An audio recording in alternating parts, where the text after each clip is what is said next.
Welcome to my YouTube channel. Today I am sharing a classic recipe from Gilgit Baltistan that's perfect for a nutritious and delicious breakfast. It is prepared in desi ghee, butter or walnut oil or almond oil. Let's begin the recipe.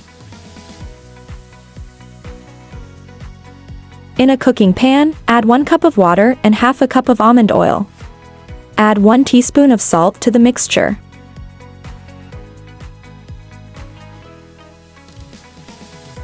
Gradually add half a cup of flour into the pan, stirring continuously over low heat.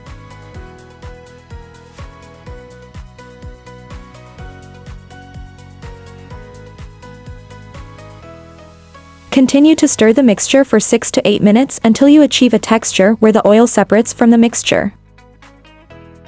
Once the desired texture is reached, turn off the flame. Transfer the sharbat to a bowl. People usually love to eat with chapati.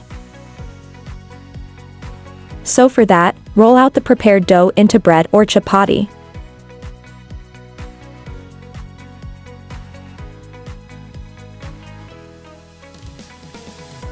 Bake the rolled dough on a hot griddle until both sides are golden brown and fully cooked. Serve the sharbat with freshly made chapati. Your delicious and traditional Gilgit breakfast is ready. Enjoy your breakfast with a side of salty tea. Hope you enjoy the recipe. Let me know in the comment section which country or city you are watching my videos. Do not forget to subscribe, comment and share. Thanks for watching.